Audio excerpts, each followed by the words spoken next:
네, 시라바스티에 아주 질투심이 아주 많은 한 여인이 있었어요. 근데 그 집에 자기하고 여인하고 남편하고 여종이 한 분 있었는데 이 세 명이서 이제 살게 됐는데 어느 날 외출한 사이에 돌아오니까 남편이 여종하고 눈이 맞아가지고 그렇게 있는 거예요. 그래서 이 여인이 질투심이 눈이 이제 질투의 화신이 됐어. 눈이 불빛이 반짝반짝 해가지고 저 여인을 내가 여종을 저거를 내가 가만 안 두겠다 이리 됐어요. 그래가지고 막 질투가 불이 타기 시작하는데요. 그때부터는 들리는 것도 들리지 않고 먹는 것도 먹기 싫고 뭔 생각만 해요. 남편하고 그 여종이 있는 것만 생각을 하는 거예요. 자, 그때 남편이 이제 없는 사이에 그 여인이 여종을 불러다가 양쪽 귀를 다 자릅니다. 손발을 다 묶고 양쪽 귀를 다 자르고 코를 자릅니다. 자, 그리고는 쫓아내려고 했는데 마침 그때 남편이 들어오게 됐어요. 그래서 얼른 옷장 안에다가 숨깁니다. 남편이 들어오면은 그 여자가 입을 묶고 손을 묶고도 이제 피를 흘렸으니까 알 거 아니에요. 그래서 들어오는 남편을 부처님한테 가자. 불자예요, 또 이 여인이. 불자예요. 부처님 오늘 법문 있으니까 부처님께 법문 들으러 가자고 들어오는 남편을 종료를 해가지고 수도원으로 떠납니다. 근데 마침 햇빛 그때 그 여종의 친척들이 자기 이제 친척을 여종을 보러 왔는데 안 보이는 거야. 근데 막 피가 떨어져 있고 끙끙 앓는 소리가 나서 옷장 문을 열어보니까 코하고 귀에서 피가 뚝 떨어지고 그러고 있는 거예요. 그래서 그 여종 친척들이 그 여종을 치료를 하고 바로 해가지고 부처님께 데려갑니다. 이 주인이 어디 갔냐니까 여종이 부처님께 법문 들으러 갔다 하거든요. 이제 데리고 갑니다. 그 어떻게 됐겠어요? 부처님 그 세라바스티 교원정사에서 부처님 법문하고 계시는데 그 많은 몇천 명의 사람들이 와서 법문을 듣고 있는데 그러고 있는 거야. 여종이 이렇게 다 잘리고 거기 와서 이리 해서 이 여인이 이렇게 했다고 하는 거예요. 자, 그때 부처님께서 하신 법문이에요. 그 많은 사람들에게 무슨 일이 있어도 악행을 범하지 마라. 자, 이 생에 그 남편이 그 여종하고 바람을 피웠을 때는 이 여인의 전생에 가보거든요. 그 이 부인의 전생에 가보거든. 전생에 가보로 이 생에 거기 있었는데 그런 생각을 안 하잖아요, 우리는. 그래서 그런 자기가 화가 나고 질투에 눈이 멀어가지고 그런 업을 지었단 말이에요. 그러니까 부처님께서 말씀하시는 거예요.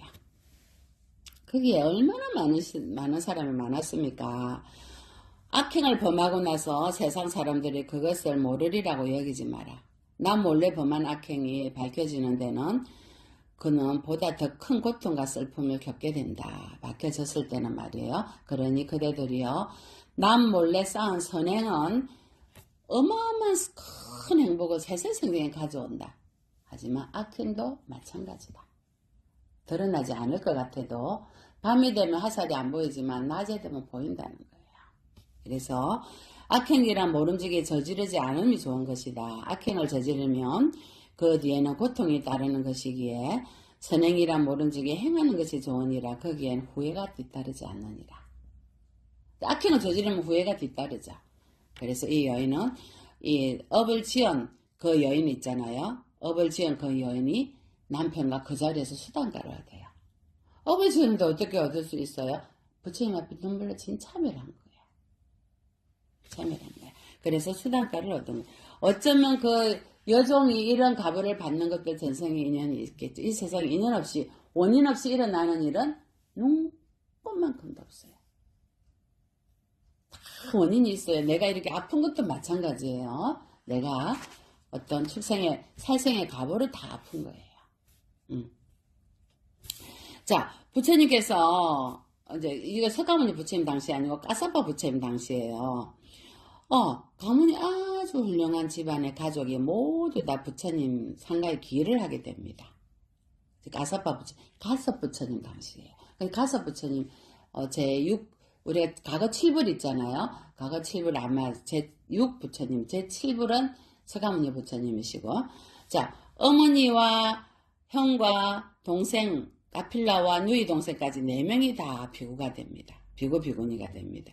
그런데 형은 열심히 수행해서 아랑가를 얻습니다. 중요한 거는요. 이 동생과 어머니와 누이가요. 무간지옥에 가게 되는데 그 원인이 동생이 삼장법사입니다. 머리가 영리해가지고 삼장이 능통을 하게 됩니다. 자, 그런데 동생이 삼장법사가 됐으면 부처님 법문만 하고 이렇게 하면 되는데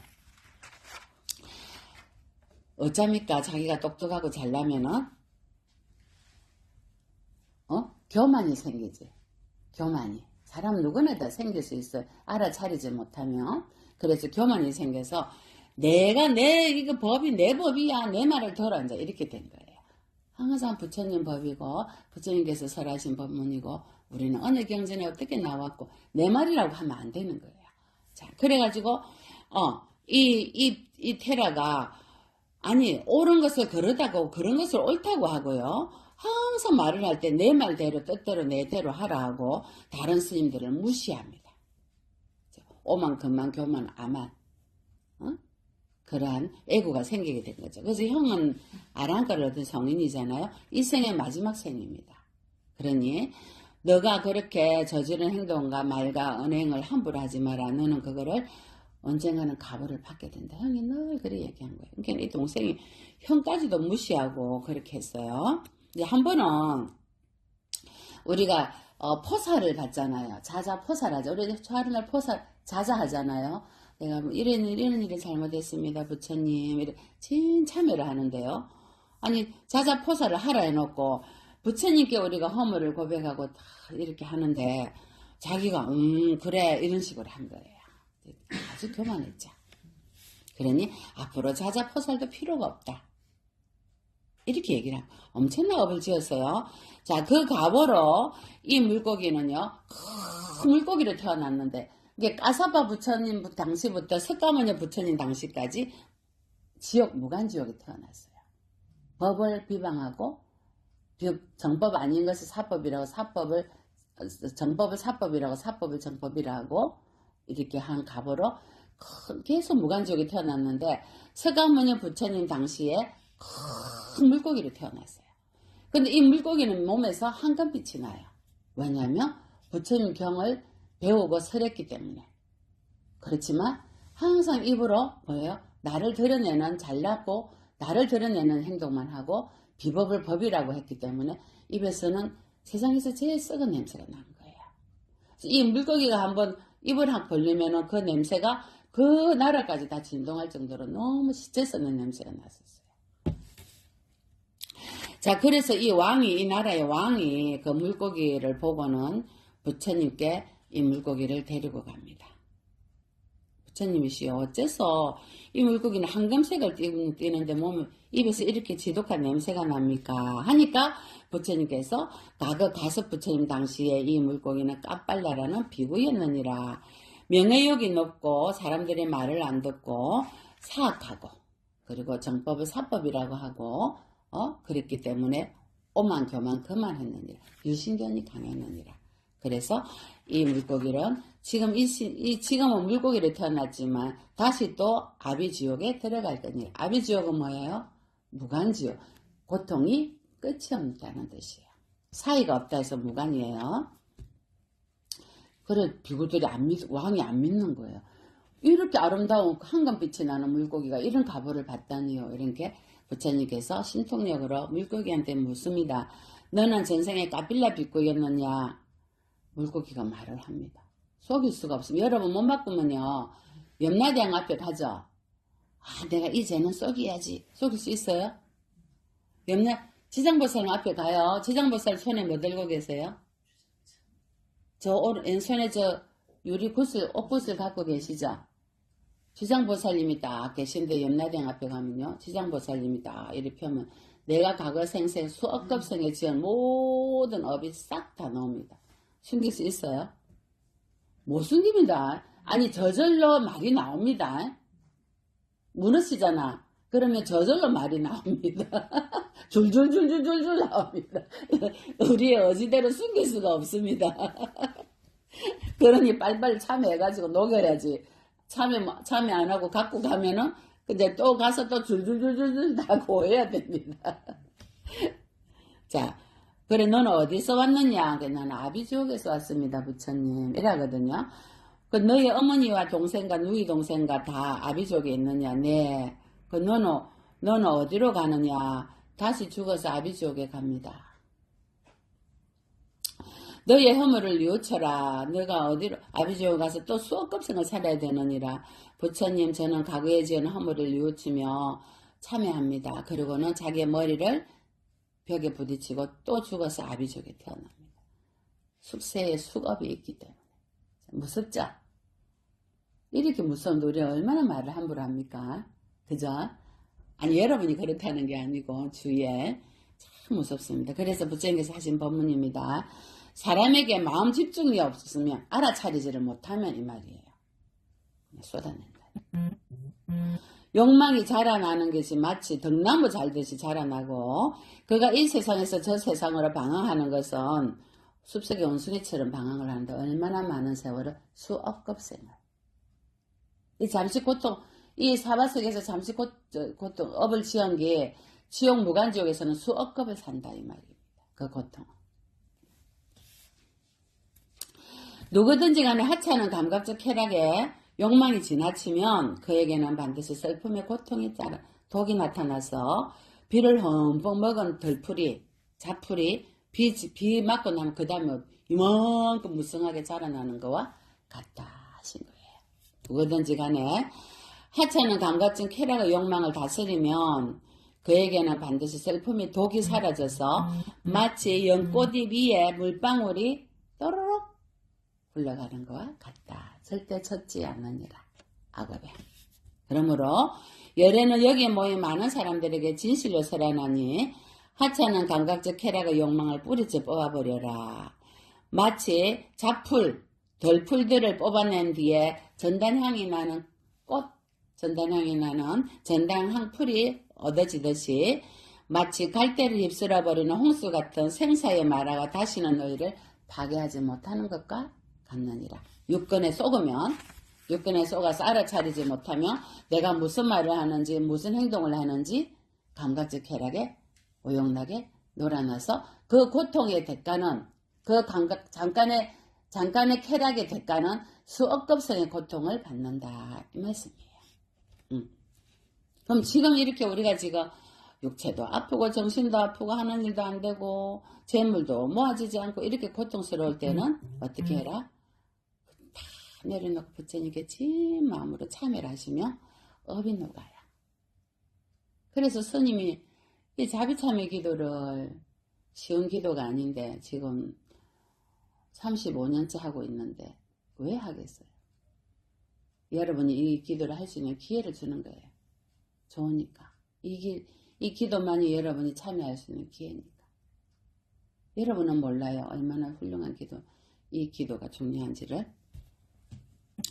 자, 또 하루는 부처님께서 한 마을에 초청을 받아서 공양을 하시고 법문을 하시는데 이때 법문에 부처님께서 색수상 형식의 허무하고 무상하고 갈대 숲과 같고 바나나 껍질과 같고 하느니라. 여러분 온 색수상 형식 온이 육체와 정신이에요. 자, 이 육체와 정신이 영원한가요? 내 것인가요? 그럼 육체와 정신은 뭐요? 부처님께서 헛개비다 했잖아요. 일체 유의법 영웅 한포령이래. 한가 그림자와 같고 물거품과 같고 헛개비다 하신 거야. 이 온이 무상한 것을 부처님께서 법문하시고는 항상 죽음에 대해서 마음 집중을 해라. 언젠가는 우리가 죽는다. 그러니 항상 죽음 명상을 해라 했어요. 죽음을 준비해라. 근데 이 자리에 누가 있었어요? 소녀가 있었죠. 길삼질하는 소녀가. 길삼질하는 소녀가 한 거야. 내 생명은 확실하지 않으나 죽음만은 확실하다.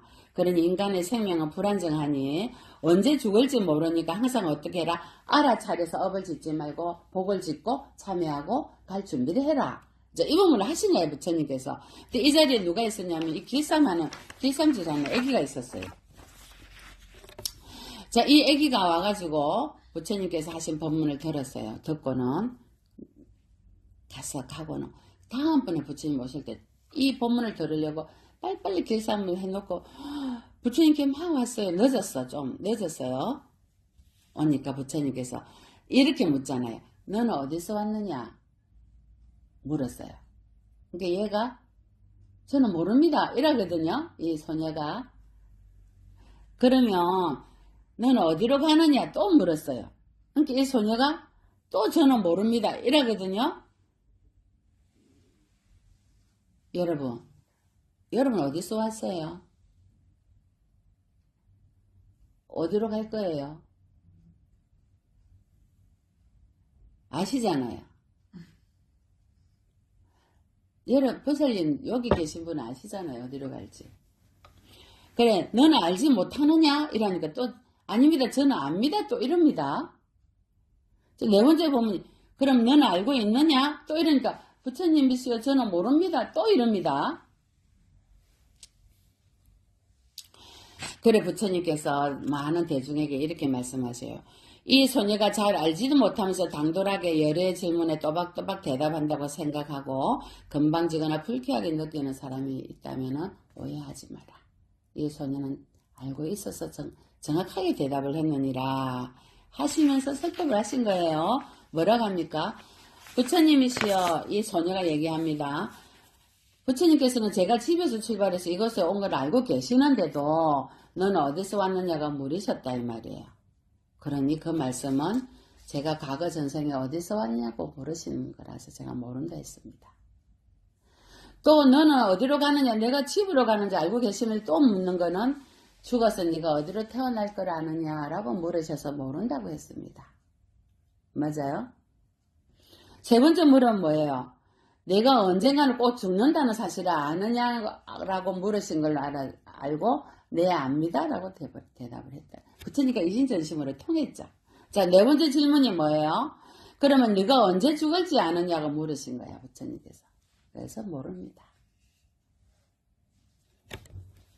대중은 이 어린 소녀의 당돌한 대답에 어리둥절했으리라 하지만 무릇 무지한 자는 깜깜한 어둠 속에 있나니 그들은 마치 눈이 없는 소경과 같느니라. 세상 사람들은 앞을 보지 못한다 이거예요. 내일 무슨 일이 있을지, 우리가 오늘 어떤 일이 있을지. 하지만 지혜로운 사람은, 몇몇 사람들은 내적 현상을 늘 들여다보는 거죠. 내적 현상. 외구 말고 내구. 늘 들여다보고 몇몇 새들만이 그물을 벗어나듯이 적은 수의 사람만이 높은 천상에 태어나느니라. 이 본문을 이해하고. 그리고 궁극에는 니르바나, 즉 열반에 이루느니라 하신 법문 하셨어요. 자, 이 소녀가 그 자리에서 수단가를 얻습니다. 이 부처님 법문을 듣고 수단가를 얻고 가다가 아버님이 그 옷 배틀 짰잖아요. 배틀을 짤다가 아버지가 졸고 있어가지고 배틀 그 뾰족한 게 있잖아요. 거기 탁 튀어가 이 소녀의 가슴을 찌릅니다. 그래서 그 자리 죽거든요. 북이 배틀에서 튀어나오면서 뾰족한 북끝이 소녀의 젖가슴을 찔렸고 소녀는 그 자리에서 쓰러져 죽고 말았습니다. 그리고 아버지가 자기 때문에 딸이 죽었다고 그렇게 알을 혹사시켰거든요. 그래 아버지도 출가해서 비구가 됩니다. 이 소녀의 아버지도 열심히 수련해가지고 아라한이 되었으며 자기의 딸까지 이미 딸은 수단가를 얻었잖아요. 자기의 딸까지 전도를 했습니다. 여러분이 어디로 갈지 아세요? 여러분은 아시고 어디로 갈지 아세요? 보세요. 응? 어디로 죽어서 몸을 바꾸면 어디로 가실 것 같아요? 집으로 가.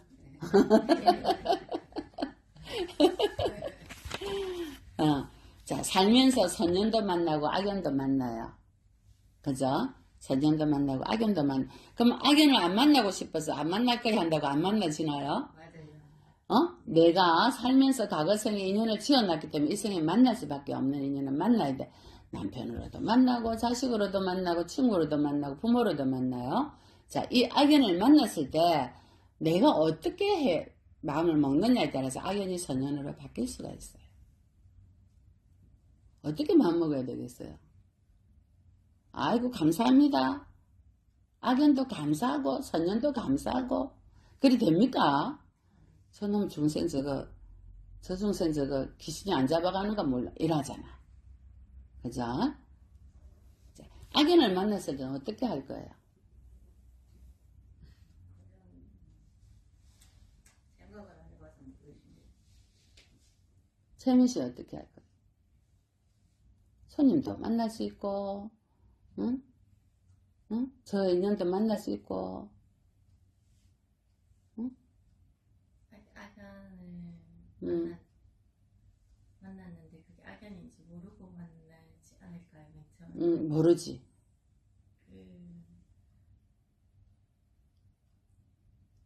악연인지 모르지. 왜냐면 악연은, 브리텐, 선연을 가장해서 오거든요.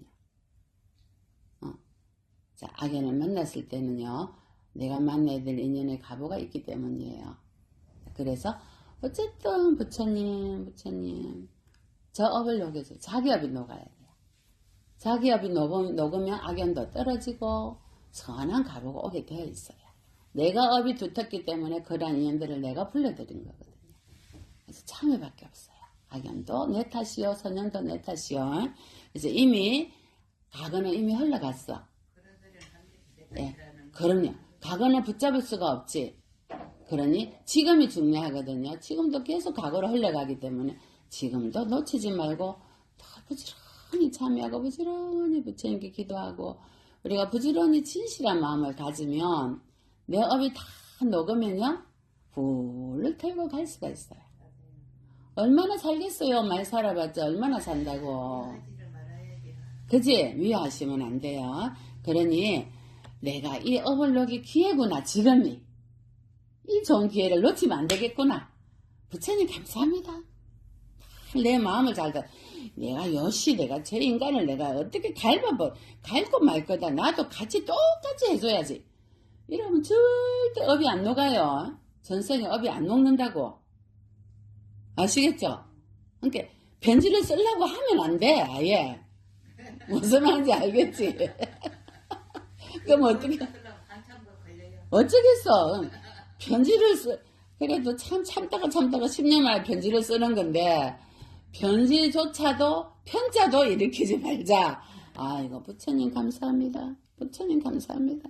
저 인연도 감사하고 제 전생의 업보를 참여합니다. 부처님. 하다 보면 어떻게 돼요?